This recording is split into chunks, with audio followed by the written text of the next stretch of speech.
Mademoiselle Dentorny, s'il vous plaît. Je me fais engueuler publiquement.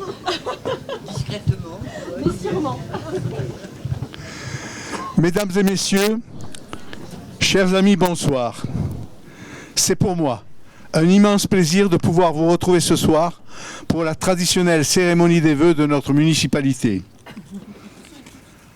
En ce début d'année 2025, je souhaite en préambule excuser et remercier les collègues élus qui, retenus par d'autres obligations, n'ont pas pu se joindre à nous ce soir et qui nous ont fait parvenir un message d'amitié et de soutien. Je veux citer Éric Ciotti, retenu par ses vœux à Saint-Martin-Vésubie, Christian Estrosi, Dominique Estrosi-Sassonne, Renaud Muselier, Charles Anginesi, ainsi que Pierre-Paul Léonelli et le colonel Patrick Lebouchard du SDIS et Patrick Servi, le principal du collège. Je souhaite à présent que, l'espace d'un moment, nous puissions laisser de côté nos soucis quotidiens pour privilégier le bonheur simple de nous retrouver entre nous. Avec au cœur ce qui nous rassemble, ce qui nous unit, c'est-à-dire l'amour de notre village, l'attachement viscéral que nous avons en partage pour notre belle commune de Roquebillière et pour notre chère vallée de la Vésubie. Merci à vous tous, ici présents, à vous tous qui avez fait l'effort de venir nous rejoindre pour fêter ensemble cette nouvelle année. Et je veux maintenant souhaiter la bienvenue à notre amie Christelle Dentorny, notre députée et conseillère départementale. Je pense que Gaël Nofri viendra nous rejoindre, mais il est l'heure passée et donc j'ai commencé. Normalement, il m'a dit qu'il viendrait. Bienvenue aussi à mes amis Paul Bureau, maire de Belvédère, Martine Baringo-Ferrier, maire de la Bolène-Vésubie, Laetitia Lauré, maire de Venançon, Jean Taon, maire de Lantosque, Carole Servel, maire de Val-de-Blore, à René Trastour, maire de Conségude, et à Thierry Gigliardi de Saint-Martin-Vésubie. Bienvenue encore à Christian Hérault, le président, à Elio Foca, le directeur, et à Olivier Reynard du syndicat mixte de la Haute-Vésubie et du Val-de-Blore, une structure créée grâce à la volonté d'Éric Ciotti qui nous apporte une aide très importante dans de très nombreuses réalisations. Merci à mon ami Frédéric Langolfeld, qui n'est pas là ce soir, il m'a dit qu'il était fâché, qui œuvre aux côtés d'Éric pour appuyer nos demandes de retrouver que nous déposons au sein du département. Ensemble, malgré quelques différends, nous formons une équipe dévouée, très efficace pour la vallée de la Vésubie.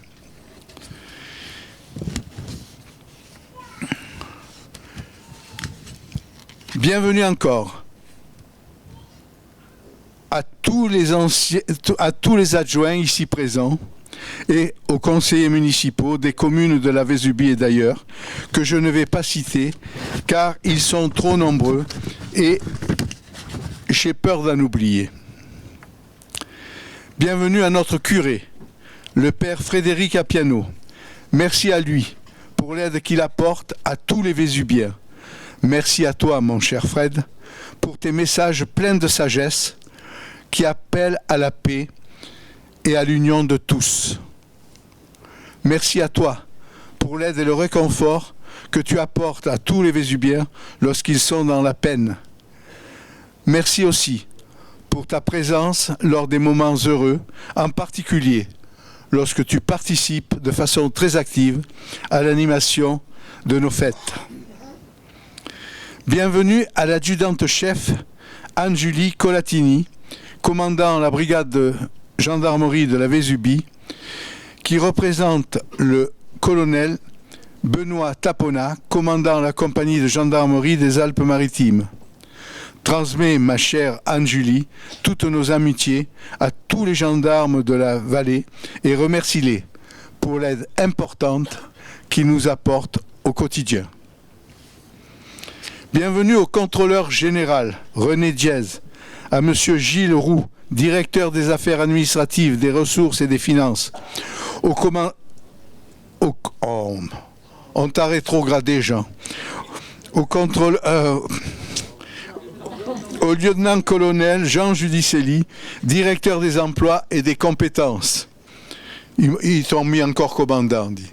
Je ne sais pas qui est-ce qui t'aime pas, mais je te donnerai le nom après. Hein.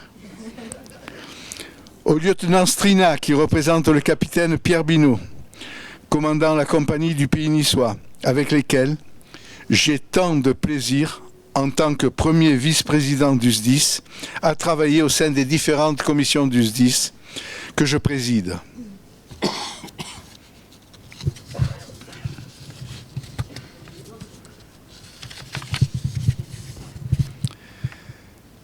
Ensemble, nous formons une équipe que j'aime beaucoup parce qu'elle est soudée et efficace.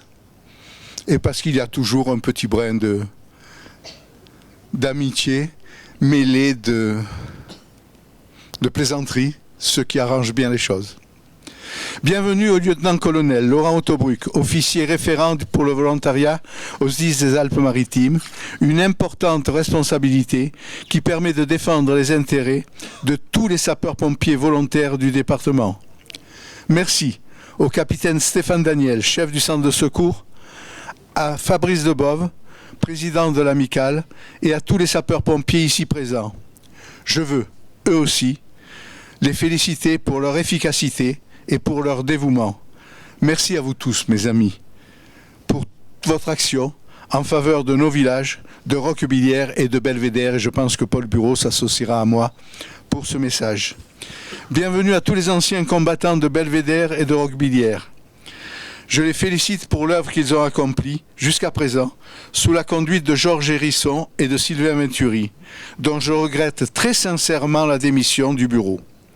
J'espère que nous trouverons des volontaires. Paul me dit qu'il a déjà quelques petits appuis de ce côté-là, que nous trouverons des volontaires pour prendre le relais, car il est nécessaire que les valeurs qu'ils ont défendues jusqu'à ce jour perdurent.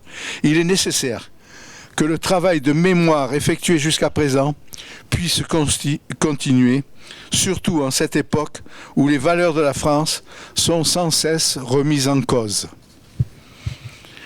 Je veux à présent adresser quelques remerciements pour leur aide à Cyril Marot, directeur du SMIAG, et à ses collaborateurs, Franck Compagnon et Patrice Samer, à Force 06, dirigé par Michel Aoui, assisté par Henri Michelis.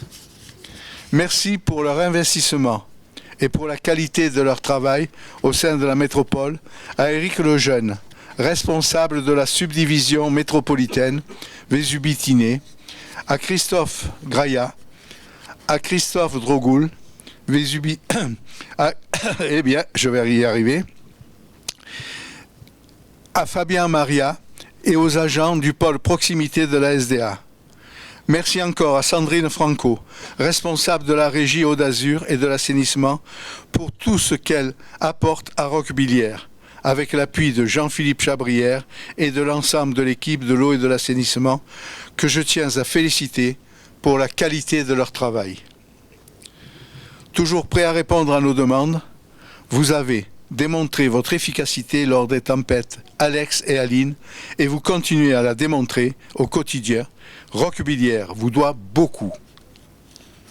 Bienvenue à Pascal Terkis, directrice, et aux enseignants de l'école primaire avec lesquels j'ai plaisir à travailler en raison de leur investissement envers notre jeunesse, ainsi qu'à Fabienne Autobruck, qui est désormais chargée de mission académique à la lutte contre le harcèlement scolaire. Une promotion qui l'a poussé à me trahir.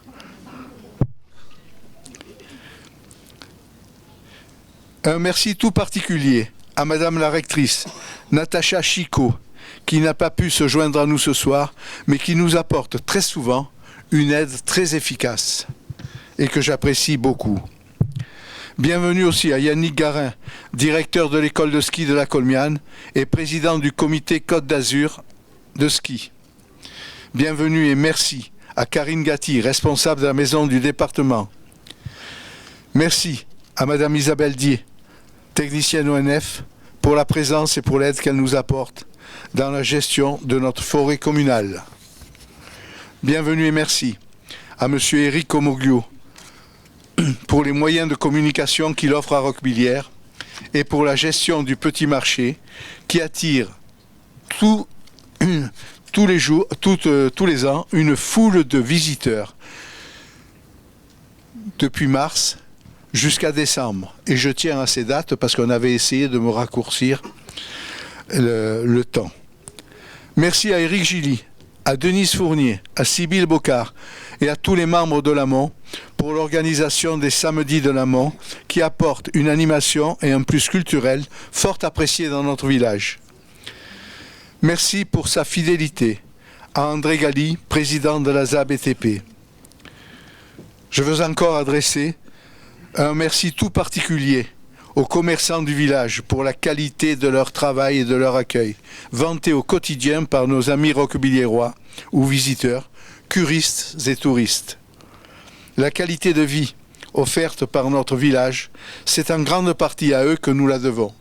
Et je salue ceux qui ont pu se déplacer et qui sont venus nous rejoindre malgré le travail qu'ils ont. Bienvenue à tous les présidents d'associations et d'ASA. Je ne les citerai pas de crainte d'en oublier.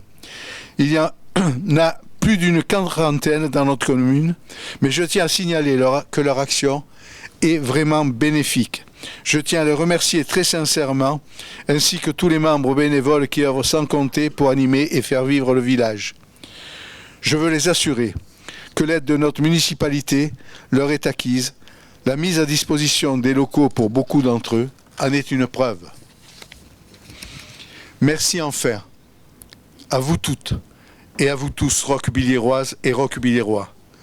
À vous toutes et à vous tous, amis de Roquebillière, qui êtes venus en si grand nombre ce soir afin de participer à ce moment privilégié de la vie de la commune. C'est, j'ai plaisir à le répéter, une joie pour mon conseil municipal et pour moi-même de vous accueillir ce soir.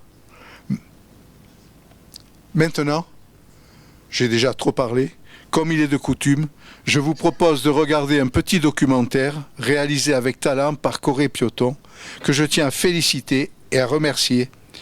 Il va nous permettre, ce documentaire, d'apprécier les principales réalisations effectuées depuis la tempête Alex et jusqu'à nos jours.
Bonne fête du 14 juillet et vive les sapeurs-pompiers.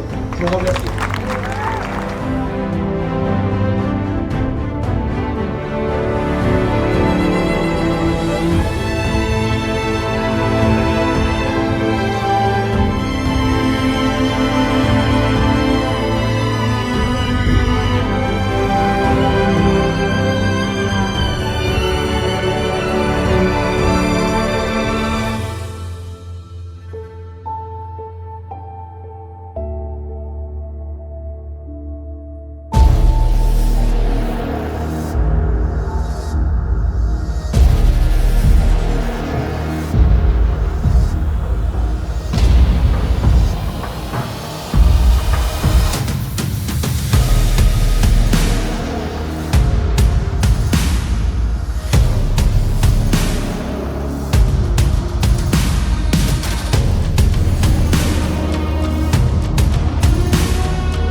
Vous avez pu voir au cours de ce diaporama, pour la qualité duquel je tiens à féliciter ces réalisations de notre ami Coré Pioton, une partie seulement, de tout ce que nous avons réalisé au cours de ces dernières années, et en particulier, bien sûr, au cours de l'année 2024. Les conséquences désastreuses des tempêtes Alex et Aline auraient pu détruire bien plus que des bâtiments. Elles auraient pu atteindre notre motivation, notre engagement, et porter préjudice à notre action. Bien au contraire, nous n'avons jamais baissé les bras, nous n'avons jamais renoncé, et je dirais même que, dans le malheur qui a été le nôtre collectivement, nous avons trouvé un supplément d'âme qui a renforcé notre détermination à agir dans l'intérêt général en poursuivant 2 buts. Nous avons d'une part souhaité poursuivre le programme d'embellissement et de développement maîtrisé que nous avions initié depuis 2006 lorsque nous avons été élus. Nous avons d'autre part voulu continuer à réaménager durablement les zones impactées par les tempêtes Alex et Aline en effaçant progressivement les stigmates de ces catastrophes, tout en garantissant des activités résilientes qui nous permettront de maintenir la présence de toutes nos forces vives. Je veux parler de nos entreprises artisanales et de BTP, de nos commerces, qui sont des sources d'emploi, de richesse et par suite de qualité de vie pour nos administrés. L'enjeu était et demeure très important, parce que ces catastrophes auraient pu conduire à évacuer des secteurs entiers de la Vésubie, ce qui aurait signifié la disparition de bon nombre d'habitations et de locaux industriels, et par conséquent, de bon nombre d'emplois pour nos administrés. Cela aurait été totalement immérité pour Roquebillière, alors même que depuis une quinzaine d'années, notre village a connu un réel dynamisme qui a conduit à le transformer positivement, sans pour autant le dénaturer. Sans y revenir en détail, je tiens à rappeler toutes les réalisations que j'ai souhaitées et obtenues avec l'aide de Christian Estrosi et d'Éric Ciotti à l'époque où j'étais conseiller général, car ce sont elles qui ont entraîné l'essor de notre village et l'amélioration de notre qualité de vie. Je veux citer la rénovation de la place et de l'avenue Cornillon-Moulinier, la construction du gymnase, celle d'une nouvelle station thermale et la création de la maison du département, qui permettent aux Vésubiens de profiter de nombreux services liés aux formalités administratives sans être obligés de se déplacer à Nice. Au titre des investissements portés spécifiquement par la commune, il y a également la maison de santé pluridisciplinaire. Après le succès rencontré par le plateau technique radio, écho, mammo, pour lesquels nous sommes passés à une ouverture quasi quotidienne, et j'en remercie le docteur Carlotti, ici présent, Guillaume Nicolas, le directeur des opérations, et Laurence Frachet. Nous avons eu le plaisir d'accueillir un cardiologue, le docteur Grimaldo, ainsi qu'un pneumologue renommé, le professeur Marquette Charles du CHU. Je tiens à insister que, même si elle est une source importante de dépenses pour Roquebillière, cette maison de santé est une véritable richesse pour notre village, bien sûr, mais également pour tous les villages de la Vésubie qui peuvent profiter des nombreux services offerts. Cette structure a très certainement évité à notre vallée de devenir, comme cela s'est passé pour bien d'autres en France ou dans notre département, un désert médical. Et je profite de l'instant pour remercier nos médecins généralistes ainsi que tout le personnel soignant et administratif. Et j'ai en cet instant une pensée pour le docteur Georges Graglia, président de la CPTS, qui est décédé la veille de Noël, en laissant derrière lui un vide énorme, tant il a œuvré pour l'accès aux soins de proximité en faveur des habitants de la vallée. Il fut à l'origine de l'ouverture de la maison médicale de garde qui permet d'accueillir les urgences, tous les jours de 20h à minuit, ainsi que les samedis après-midi, dimanches et jours fériés, lorsque la maison de santé est fermée. Il a été pour la maison de santé, pour Roquebillière et pour l'ensemble de la vallée de la Vésubie, un soutien et une force de proposition d'une grande efficacité grâce au rapport qu'il avait avec l'ARS. Il va vraiment nous manquer car de nos jours, il est difficile de trouver des personnes capables de s'investir comme l'a fait Georges Graglia. J'ai très fortement souhaité que nous puissions trouver quelqu'un qui puisse reprendre son œuvre. Mon désir semble s'être réalisé, car je viens de recevoir une très bonne nouvelle. La maison médicale de garde a déjà ouvert aujourd'hui et mon filleul, Laurent Autobruck, qui a joué les cascadeurs, en a déjà profité d'ailleurs cet après-midi où il s'est fait faire quelques points à la cuisse gentiment. Montre-nous les points, Laurent. La reconstruction du plan d'eau de baignade écologique par le syndicat mixte pour le développement de la Vésubie et du Val-de-Blore dans une version améliorée se poursuit. Elle permettra d'accueillir, comme auparavant, plus de 25 000 visiteurs chaque année. Vous pouvez le constater, depuis que nous avons été élus, nous n'avons pas chômé. Et, grâce à l'aide du conseil départemental, de la métropole, de la région et de l'État, ce sont plus de 100 millions d'euros qui ont été investis sur Roquebillière depuis 2006 et plus de 200 emplois directs ou indirects qui ont été créés. Pour rappel, j'en ai déjà parlé, mais je tiens à le rappeler parce que souvent, la réalité des choses s'oublie vite et certains s'attribuent des choses qu'ils n'ont pas faites. Je préfère qu'on garde la paternité de certaines choses. Nous avons aussi réglé durablement le problème du vieux village auquel nous avions en 2009 évité l'évacuation grâce à l'aide du Conseil général et d'Éric Ciotti qui nous avait permis de réaliser, en les finançant, de nouvelles études. Alors que le préfet de l'époque, Francis Lamy, avait le 13 janvier 2009 annoncé l'évacuation de ce quartier, les nouvelles études conduites par le cabinet Risser avaient permis de démontrer que le géologue de l'État s'était totalement fourvoyé, ce n'est pas une exception, hein, et que le danger n'était pas celui qui était décrit. Cela nous avait permis de faire sortir de la zone à évacuer le cœur historique de notre village, auquel nous sommes très attachés. Une remise en cause qui, il faut le reconnaître, est un cas unique en France. Il est rare que l'État revienne sur ses décisions.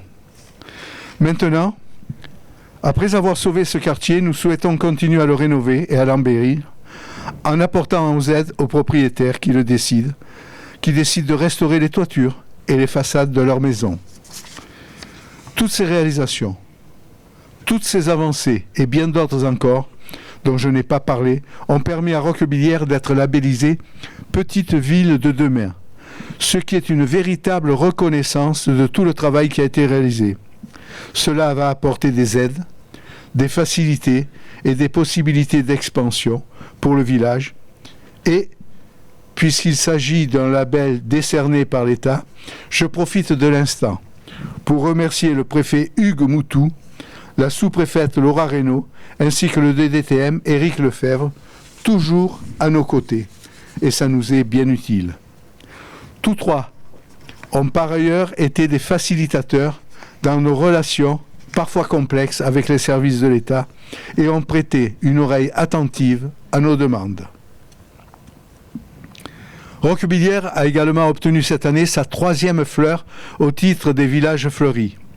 Une récompense qui nous sera remise à Marseille en février lors d'une cérémonie officielle. Là encore, c'est une reconnaissance importante des efforts de restauration et d'entretien que nous faisons quotidiennement et c'est une source de retombées en termes touristiques. Bien sûr, tout cela n'a pas été un long fleuve tranquille et seuls et désunis, nous n'y serions jamais parvenus. Comme vous le savez, Le contrat qui nous lie à l'exploitant de la station thermale, le groupe Valvital, et le syndicat mixte a pris fin en octobre 2024.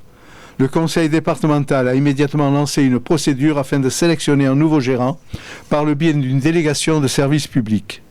Nous restons très vigilants quant à la pérennité de cet équipement majeur que nous avons eu tant de mal à faire sortir de terre. Grâce à nos efforts, la commune de Roquebillière bénéficie depuis 2007 d'une reconnaissance de l'Académie de médecine pour la qualité curative de ses eaux et nous sommes très fortement attachés à ce que cet acquis perdure.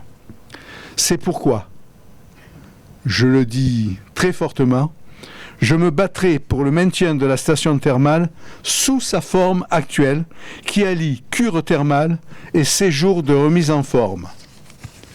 D'ores et déjà, des prétendants se sont fait connaître et tout est mis en œuvre pour effectuer, comme à l'accoutumée, une ouverture de la station au mois d'avril. Je le dis pour les personnes qui ont des problèmes et qui se font vraiment du souci parce qu'ils n'arrivent pas à savoir ce que devient leur réservation.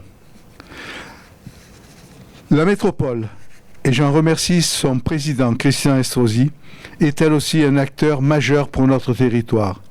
Et il faut le dire, les conséquences néfastes des tempêtes Alex et Alim auraient été beaucoup plus importantes si au pic de la crise, nous n'avions pas bénéficié des moyens techniques et humains de la métropole qui ont permis de rétablir rapidement les services publics de base dont elle assume la compétence. Merci donc, et j'en ai déjà parlé, à tous les services métropolitains concernés, tels que l'eau, l'assainissement, les routes ou l'enlèvement des ordures ménagères pour le travail accompli. La région Sud-Provence-Alpes-Côte d'Azur est elle aussi un partenaire financier important pour notre commune. Merci à son président, Renaud Muselier. Alors, bien évidemment, les tempêtes Alex et Aline marquent un tournant dans l'histoire de notre village. Une première phase de travaux a été engagée depuis 2020 et les efforts colossaux déployés sont désormais concrètement visibles. Nous avons tout d'abord remis en état, tout en les améliorant, nos installations sportives du Servanier. Nous avons rénové les stades et les tennis auxquels nous avons adjoint un city-stade. Nous avons restauré le parcours de santé et la zone du plan d'eau de baignade, la zone de plan d'eau de pêche, pardon, excusez le lapsus, et nous allons inaugurer ces jours-ci un équipement unique. Vous l'avez vu dans ce qu'a projeté Corée, mais un pump track ravit déjà nos jeunes venus de toute la vallée et souvent même de plus loin puisqu'il y a toute une équipe venue de Vence qui devient des fidèles consommateurs de ce produit. Nous avons aussi fait 2 cours de paddle et des aménagements ludiques divers, le tout pour un montant de 1 200 000 € hors taxe, somme très largement subventionnée par le Conseil départemental des Alpes-Maritimes, que je remercie très sincèrement, Christelle, et l'Agence nationale du sport.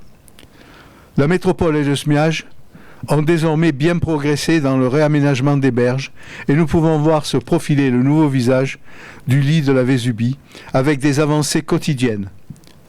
Cela a pu se faire, il est vrai, au prix d'une lutte continuelle contre un certain nombre de complexités administratives dont je vais vous épargner le détail, mais qui ont nécessité beaucoup de pugnacité pour obtenir gain de cause auprès de certains services de l'État.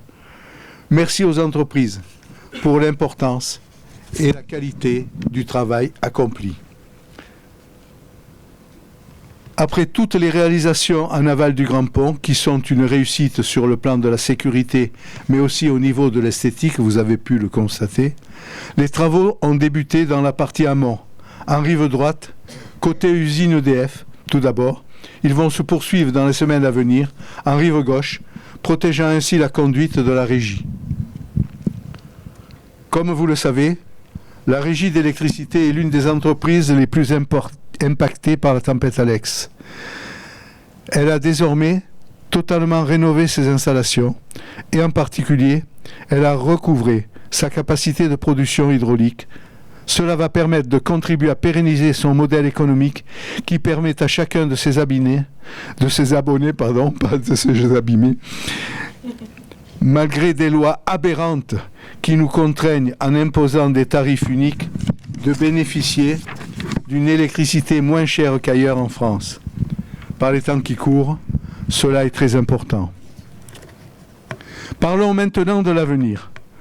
Pour cette année, le programme d'investissement est d'ores et déjà chargé, avec 2 opérations très importantes dont j'avais déjà parlé l'an dernier, mais qui, en raison de nombreuses circonstances, liées notamment aux procédures de marché, ont été retardées. Elles vont maintenant se concrétiser. La première consiste à poursuivre le réaménagement de la bourgade. Nous avons rénové les façades du clocher de l'église Saint-Michel-de-Gast et finalisé le plan de réimplantation du monument aux morts, dont la construction va commencer dès que les études et le plan de financement seront bouclés.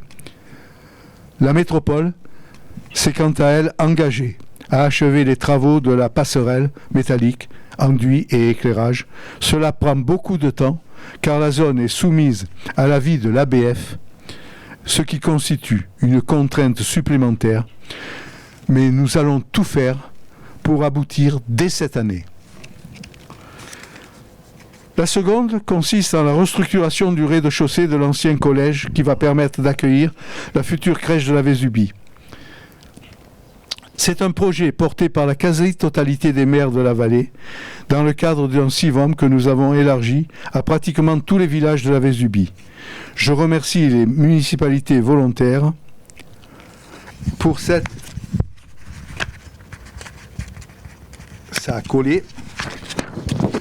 engagement au service des enfants et des familles. Cette réalisation devient très urgente car nous avons dû réimplanter provisoirement la crèche au cœur du village pour pallier la vétusté des locaux de Gordelon. Je tiens à remercier le conseil départemental, la directrice de la crèche, Laetitia Claren, Audrey Guintran, la présidente, Marie Siès et Ingrid Corniglion, qui nous ont beaucoup aidés. Le maître d'œuvre est d'ores et déjà recruté, les plans intérieurs sont finalisés, le plan de financement est bouclé, le marché sera lancé, je l'espère, dans le courant du premier trimestre pour un démarrage des travaux cet été, parce que je viens d'apprendre une bonne nouvelle. Le conseil départemental, vous transmettez mes remerciements, a décidé de passer la subvention là très prochainement. Je ne veux pas bien sûr oublier le travail de voirie, le goudronnage et la réfection des routes et de chemins qui va se poursuivre, le plateau Carlon et la rue de la Frérie, la quasi-totalité de la route de Berthemont, la voie d'accès qui mène au cimetière des Imbert sont désormais achevées. Il faudra encore en 2025 agrandir le passage de l'eau au niveau de l'aqueduc sous la route qui mène au centre Jean Chanton. La métropole s'est également engagée à poursuivre en 2025 des travaux de protection à la Malune. Ils sont d'ailleurs pratiquement terminés, et à rebâtir les murs de soutènement sur le chemin entre le Counugou et le Plangas, qui sont, on vient de me le dire d'ailleurs, là aussi pratiquement terminés. Cette année, je souhaite que nous avancions aussi sur la dénomination et la numérotation des voies à l'extérieur du village. Un travail a déjà été effectué par Marie-Alix Bergeon et un débat a eu lieu au sein du conseil municipal. Mais nous souhaitons avoir également l'avis de la population. Je veux rappeler que la loi oblige chaque commune à effectuer ce travail pour faciliter l'intervention des secours ou la livraison des colis par la poste, avec une adresse non équivoque pour chaque foyer. À Roquebillière, cela pose d'emblée quelques problèmes, car par exemple, les mots Servagne sans E, Servagne avec E, ou Servagné avec E et accent, apparaissent à différents endroits de la commune et il peut y avoir confusion. J'en appelle donc à chacune et à chacun d'entre vous qui le souhaitent de nous faire part de vos propositions afin de dénommer ces voies. Il sera possible de laisser au-dessous de ces noms l'appellation quartier Counigou, quartier Servagne par exemple, pour ne pas trop changer les habitudes. Mais il faudra mettre un nom différent pour qu'il n'y ait pas de confusion avec d'autres adresses. Un mot aussi de notre dossier très important, celui du PLU. Vous le savez, l'empilement des normes rend presque impossible désormais toute nouvelle ouverture à l'urbanisation et le transfert de compétences à la métropole n'a pas facilité notre tâche puisque nos priorités sont en quelque sorte noyées dans un ensemble beaucoup plus vaste mais qui ne nous concerne pas. Non seulement il ne nous concerne pas, mais il nous pénalise. Nous allons donc reprendre notre bâton de pèlerin pour faire valoir nos points de vue, concilier la préservation de nos espaces, de notre cadre de vie, mais aussi et surtout permettre à nos enfants de s'installer, d'habiter et de travailler au pays. C'est un équilibre essentiel qu'il faut trouver et nous allons tout mettre en œuvre pour atteindre cet objectif. Je souhaite à nouveau dire un immense merci au conseil départemental pour l'aide qu'il nous apporte afin que nous puissions programmer des spectacles tous les vendredis dans le cadre des estivales et des guinguettes tous les mercredis. Ces animations rythment la saison estivale de nos amis curistes, touristes et vésubiens et nous y sommes, Christelle, très attachés. Je souhaite surtout qu'on n'en enlève pas un mais qu'on en ajoute plutôt un de ces spectacles. Je veux citer Jacqueline Cornillon. Avant de conclure mon propos, je veux encore remercier Thomas Marcucci, notre directeur des services, et tous les adjoints et conseillers municipaux. À Thomas, je lui avais donné une gageure, je lui avais dit « Thomas, là, il y a ce qui est autorisé, là, il y a ce qui est interdit, c'est là que tu dois cheminer pour que nous avancions. » Et il a très bien rempli cette œuvre. Je veux aussi remercier mes adjoints et conseillers municipaux.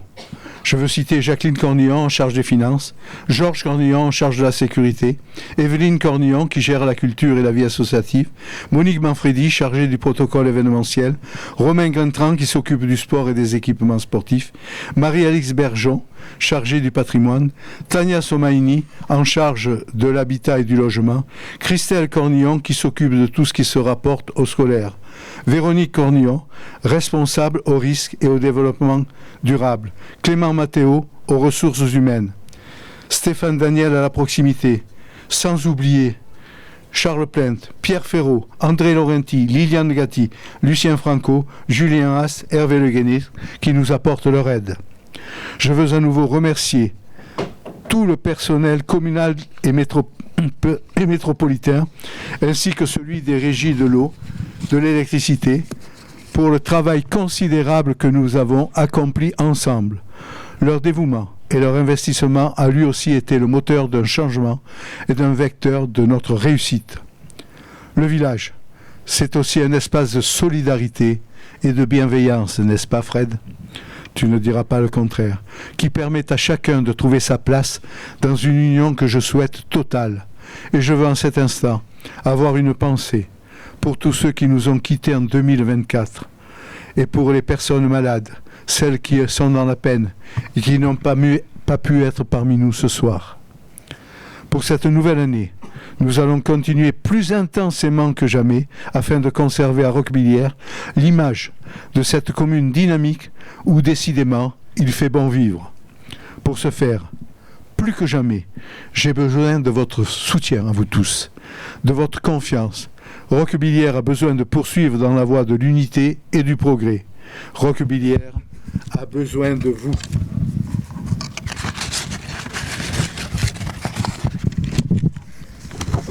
Soyez rassurés, on approche.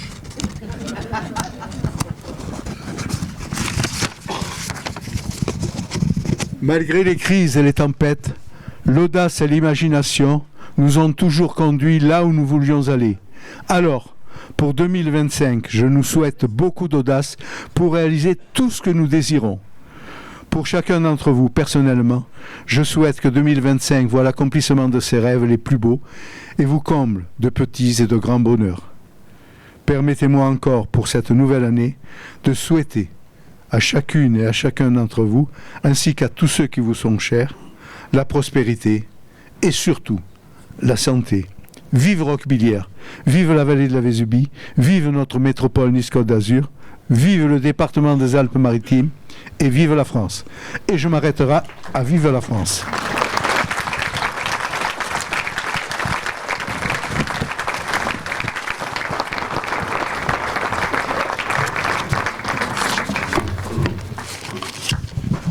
Et je passe maintenant la parole à notre ami. Tu vas dire du bien de moi, j'espère ? Je sais pas. Alors je ne te passe pas la parole. Merci mon Gérard. Merci. Je te quitte. Attention. Comment on va faire ? Les gens vont se demander pourquoi je me sers à toi, mais...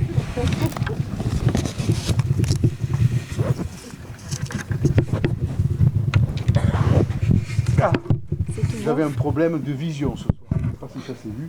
Non. Bon, ça va. Bon, il est 20h, vous inquiétez pas, vous serez sortis pour 22h30. J'en ai pas pour long. Monsieur le maire, mon très cher Gérard, j'espère que vous m'entendez bien. Mesdames et messieurs, les maires des communes voisines, ma chère Carole, chère Laetitia, chère Martine, cher Jean, cher Paul. Mesdames et messieurs, les adjoints, les conseillers municipaux de la commune, mais également des communes voisines. Cher Christian Hérault, que j'ai oublié de citer tout à l'heure au Védéric, et je m'en excuse, président du syndicat mixte Vésubie-Val-de-Blore. Cher, alors tu te caches, Elio Foca, directeur du syndicat mixte. Je salue également, bien sûr, Yannick Garin, directeur de l'école de ski à la Colmiane, mais également Fabienne Autobruck, responsable du pôle harcèlement au rectorat auprès de notre rectrice. Et je vous remercie encore pour les échanges que nous avons eus, pour le travail que je réalise, le travail législatif pour lutter contre le harcèlement à vos côtés, une cause qui me tient particulièrement à cœur. Je salue également mon très cher ami Thomas Marcucci, directeur des services de Roquebillière, mais également et surtout les autorités civiles, militaires et religieuses, mon cher père Frédéric Appiano, lieutenant adjudant-chef Anne-Julie Colatini, et également bien sûr contrôleur général René Diaz, ainsi que tous les sapeurs-pompiers qui sont présents à vos côtés ce soir. Et je voudrais profiter de l'occasion pour vous rendre à toutes et tous un hommage particulier pour tout le travail que vous réalisez au sein de nos communes, dans nos belles vallées de la Vésubie, de la Tinée. Merci à nos gendarmes, merci à nos pompiers d'assurer notre sécurité, de nous protéger et parfois au péril de votre propre vie. Alors un grand merci à vous et je pense qu'on peut leur réserver un tonnerre d'applaudissements pour les remercier.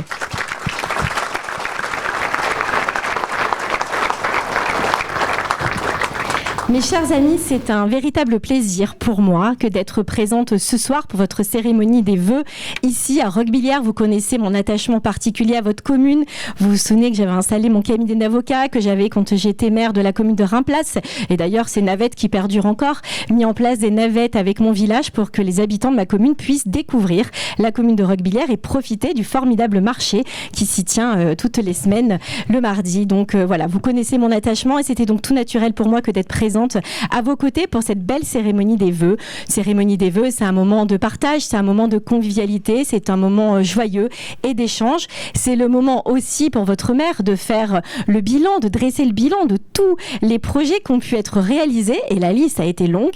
Le film a pu en témoigner, cet incroyable dynamisme dont fait preuve cette belle commune de Roquebillière grâce à votre mère et grâce à l'ensemble de son équipe municipale et je tenais à vous féliciter toutes et tous parce que je sais que c'est compliqué d'être maire d'un village. Je sais à quel point les normes administratives nous étouffent, à quel point les lenteurs administratives, encore une fois, sont compliquées à gérer au quotidien. Il faut aussi chercher des financements et je sais compter sur ta détermination, notamment sur ce point, mon cher Gérard. En tout cas, j'ai bien entendu les messages que tu me faisais passer et tu peux être rassuré sur le département des Alpes-Maritimes que j'ai l'honneur ce soir de représenter. En tout cas, j'ai l'honneur d'être votre députée, mais également votre conseillère départementale. Je vais commencer par ce mandat puisque c'est le premier qui nous a liés, vous et moi, depuis maintenant 3 ans et demi. Je suis votre conseillère départementale en binôme avec notre ami Éric Ciotti qui est retenu à sa propre cérémonie des vœux à Saint-Martin-Vésubie qui m'a donc demandé de le représenter ce soir. Vous savez que c'est un des mandats les plus beaux qu'il puisse y avoir puisque c'est un mandat de proximité. Le département, c'est la collectivité de la solidarité, c'est la collectivité de proximité qui est aux côtés de nos seniors, qui est aux côtés des personnes en situation situation de handicap, c'est aussi l'aide sociale à l'enfance, c'est aussi la construction de nos beaux collèges pour nos générations futures, et puis c'est aussi la culture avec les magnifiques soirées estivales. J'ai bien entendu aussi sur ce point ton message, mon cher Gérard, tu ne veux pas qu'il y en ait moins, en tout cas tu es d'accord pour qu'il y en ait plus. C'est noté. Et puis bien sûr, le département, c'est l'aide apportée aux communes, et là-dessus, c'est grâce à la volonté de deux hommes particulièrement, le président Charles-Ange Ginésy, que j'ai également l'honneur de représenter ce soir, mais aussi Éric Ciotti, président de la commission des finances. Et oui, parce que c'est notre rôle, à nous, le département, que d'être aux côtés de votre maire, aux côtés de vos élus, aux côtés de votre municipalité pour soutenir l'ensemble des projets structurants et essentiels à la vie de vos communes. Et puis, j'ai la chance aussi d'être votre députée depuis maintenant 2 ans et demi. Alors, je dirais même une vieille députée parce que j'en suis déjà à mon 2e mandat. Vous n'avez pas oublié, bien sûr, l'épisode de la dissolution. Cette dissolution qui a largement occupé l'espace médiatique, qui vous a mobilisé la veille de l'été et qui devait être un exercice finalement de clarification politique qui n'a engendré qu'un phénomène de déconstruction démocratique. Parce que je n'ai pas honte de le dire, ça a été une élection qui nous a été volée. Il y a eu des accords qui ont été passés entre les uns et les autres, des accords peut-être contre nature qui nous ont menés à 214 désistements et qui finalement ont privé les électeurs de leurs choix initiaux, et c'est ce qui est un petit peu regrettable. En tout cas, je ne crois pas me tromper en disant que malheureusement dans cette salle, je sais que certains d'entre vous, peut-être la majorité, sont écœurés par cette politique nationale, en ont peut-être marre, et je vous comprends très sincèrement. En tout cas, quelles que soient vos idées politiques, vos convictions politiques, je les respecte toutes, qu'elles vous soyez de gauche, du centre, de droite, on ne peut pas tous être d'accord sur ces idées politiques, tous respectent. Vous savez en tout cas où je me situe, bien évidemment. Quoi qu'il en soit, je sais que, quelles que soient nos divergences, nous avons en commun, si nous sommes présents ce soir à 20h, un samedi soir, aux côtés de votre maire, aux côtés de son conseil municipal, ici à Roquebillière pour la cérémonie des vœux, c'est que nous avons en partage l'amour de la commune, l'amour de Roquebillière, l'amour de la vallée de la Vésubie et bien sûr l'amour de ce territoire et l'engagement pour notre pays et l'attachement à nos traditions. Alors en tout cas, je suis heureuse de me tenir devant vous ce soir, de ne pas avoir à rougir ou à détourner le regard parce que je n'aurais pas tenu un tel ou un autre engagement que j'aurais pris devant vous. Non, quelles que soient les idées politiques que l'on puisse avoir réciproquement, vous savez que vous pouvez compter sur moi pour tenir l'ensemble de mes engagements, les plus récents comme les plus anciens. Les plus récents étaient notamment de siéger dans un groupe indépendant et qui est le cas puisque je siège avec Éric Ciotti au sein de l'UDR, l'Union des droites, parti politique qui a été récemment créé et fondé par Éric Ciotti, dont j'ai l'honneur d'être la vice-présidente. Nous sommes un petit groupe au sein de l'Assemblée nationale, un groupe de 16 députés. Nous avons, je l'espère, vocation à nous agrandir. En tout cas, nous avons tous des horizons différents, des expériences différentes, mais ce qui nous regroupe et ce qui nous unit, c'est vraiment l'attachement à nos convictions et surtout le courage de nos convictions. Et puis un engagement plus ancien que j'avais pris devant vous et qui est simple, c'est de défendre votre pouvoir d'achat. Je le faisais déjà à ma petite échelle, quand j'étais maire de Reims-Place en 2017, quand je m'étais opposée à l'impôt sur le foncier bâti créé par le président de la métropole, eh bien je continue à me battre de cette façon pour lutter contre la hausse de la fiscalité systématique au sein de l'hémicycle de l'Assemblée nationale, parce que j'estime que venir vous faire les poches, ça ne doit pas être considéré comme une simple variable d'ajustement. Alors lorsque notre ancien Premier ministre a été nommé et que son gouvernement a été nommé, nous n'avons pas voulu les censurer immédiatement parce que ça aurait été une censure sur la personnalité, ce qui n'est pas efficace et ce qui n'est pas notre vision des choses. On juge sur pièce, comme on dit dans mon métier, c'est-à-dire qu'on attendait de voir et d'avoir connaissance du budget qui allait nous être proposé. Nous avons travaillé sur ce texte, nous avons rédigé bon nombre d'amendements. Rédiger des amendements, ça signifie, quand on est député, apporter des modifications pour un projet de loi. Nous avons rédigé des amendements de groupe, mais également personnels. J'en ai 2 qui sont assez révélateurs et que je prends comme exemple régulièrement, puisque j'estime qu'ils sont complètement transpartisans, quelles que soient les idées politiques de chacun. Le premier amendement, c'était d'augmenter la prise en charge du matériel pour les personnes en situation de handicap, et qui malheureusement a été balayé d'un revers de main par l'ensemble de l'hémicycle de l'Assemblée nationale, ce qui est vraiment regrettable. Et le second, c'était de vouloir faire participer au coût de leur incarcération les détenus. Ça me semblait assez logique, surtout vu l'état de nos finances publiques. Et malheureusement, encore une fois, balayé d'un revers de main. En réalité, je vous l'ai dit, la question de la hausse de la fiscalité n'était qu'une simple variable d'ajustement, puisque le budget qui nous était proposé, c'était une fuite en avant. Il n'y avait aucune volonté de travailler sur les amendements que nous avions proposés, aucune volonté de travailler sur les sources d'économie que nous proposions, parce que oui, en face, et c'est ce que nous attendions, en face de ces leviers fiscaux qui étaient actionnés, on attendait des économies structurelles, des réformes structurelles de la part de ce gouvernement. Mais malheureusement, il n'y avait rien. Les seules choses qui étaient prévues, c'était l'augmentation de la taxe sur l'électricité, l'augmentation de la taxe sur les billets d'avion, le déremboursement de certains médicaments, la désindexation des retraites, l'augmentation de la flat tax, et j'en passe. La liste est longue.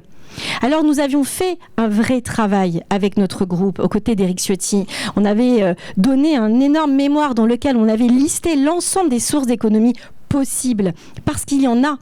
Supprimer certaines agences de l'État, lutter efficacement contre l'immigration illégale, introduire progressivement la capitalisation pour le système de retraite, faire participer les détenus au coût de leur incarcération, ça rapporterait des millions d'euros à ce gouvernement, et lutter efficacement aussi contre la fraude sociale, contre la fraude fiscale. Je vais m'arrêter là parce que la liste était extrêmement longue. Malheureusement, je vous l'ai dit, il n'y avait aucune volonté de la part de ce gouvernement. Alors quand on a pris connaissance de ce budget, quand on a vu que malheureusement tout ce que nous proposions était systématiquement rejeté, nous avons attendu le vote de ce budget, mais il n'y a pas eu de vote, puisque notre Premier ministre a utilisé, je pense que vous l'avez entendu bon nombre de fois, l'article 49.3, qui est un outil constitutionnel à la disposition, bien sûr, du Premier ministre, qu'il a utilisé. Mais pour que vous puissiez un petit peu avoir connaissance des chiffres, en 18 mois de mandat au sein de l'hémicycle de l'Assemblée nationale, eh bien, ce 49.3 a été utilisé 28 fois. 28 fois, on nous a imposé cette politique. 28 fois. Donc oui, il était important pour nous, députés, de rappeler que nous avions aussi des outils constitutionnels qui étaient mis à notre disposition pour montrer notre désaccord face à cette politique qui était systématiquement imposée à ce Parlement. Alors nous avons voté, et je le dis, alors certains n'ont peut-être pas apprécié, d'autres oui. En tout cas, c'est un choix que j'ai fait, que j'assume, c'est de voter cette motion de censure. Certains commentateurs nous ont dit, attention, cette motion de censure va entraîner la fin du monde, la Terre va s'arrêter de tourner, la bourse va chuter, va s'effondrer, il va y avoir des hausses d'impôts dramatiques pour les foyers. Finalement, ce n'est pas le cas, puisqu'on l'a pu tous le constater. Les marchés ont continué d'augmenter. Certains chanceux ont pu être remboursés des taxes indûment prélevées sur les billets d'avion. Il n'y a pas eu de déremboursement de médicaments. Il n'y a pas eu de désindexation des retraites. Et les taxes sur l'électricité ont baissé. Donc la seule conséquence qu'il y a eu suite à ce vote de cette motion de censure, c'est qu'on a contraint le gouvernement à proroger le budget de 2024 en éludant toutes les hausses de la fiscalité. Voilà. Les conséquences ont été celles-ci, parce que oui, j'ai pris cet engagement de me battre pour votre pouvoir d'achat. Vous savez d'où je viens, vous me connaissez, je viens d'un milieu modeste et j'ai été maire de la commune de Reims-Place. Je sais ce que c'est que l'argent public, je sais ce que c'est que gérer l'argent public à mon petit niveau, et je sais que quand on veut faire des économies, plutôt que venir taper dans votre porte-monnaie, il est possible de le faire. Donc c'est pour cette raison que j'ai voté cette motion de censure. Il était important pour moi de vous apporter ces éléments pour que vous puissiez avoir connaissance et surtout comprendre ce choix qui a été le mien. Vous m'avez fait confiance au mois de juin et je vous en remercie, et c'est pour moi le moment de vous rendre des comptes. Donc je vais refermer cette petite parenthèse constitutionnelle pour vous dire que donc il y a un nouveau gouvernement qui a été nommé avec un nouveau Premier ministre.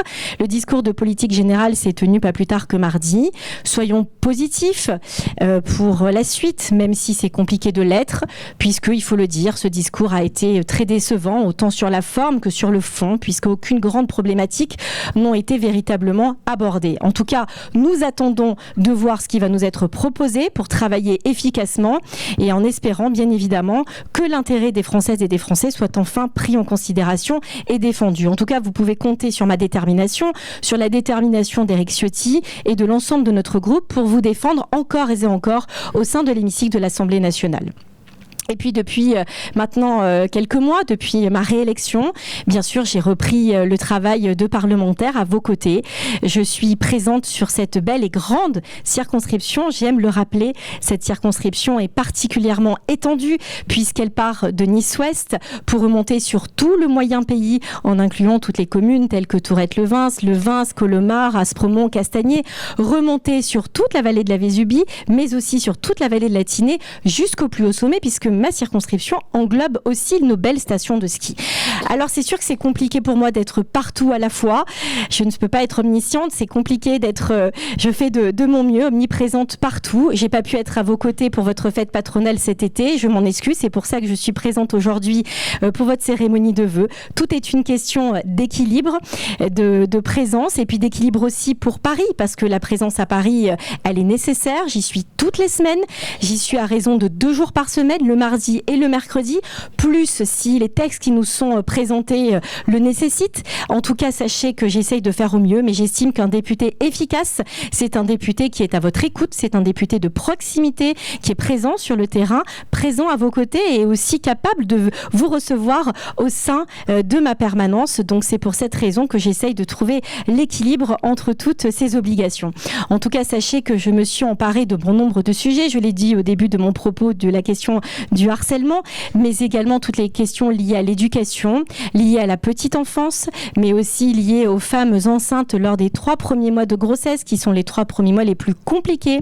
Je ne vais pas vous citer tout le travail parlementaire que j'ai réalisé, simplement une proposition de loi qui est importante et plus que jamais d'actualité, avec le déficit public qui explose. J'ai travaillé sur une proposition de loi pour rendre responsables pénalement et personnellement nos ministres, mais également les maires des communes de plus de 100 000 habitants, parce que j'estime que s'il n'y a pas cette épée Damoclès, ce risque d'engagement de responsabilité auprès de nos responsables politiques, il n'y aura pas de retour à une gestion saine de l'argent public. Moi, j'aime bien le parallélisme des formes.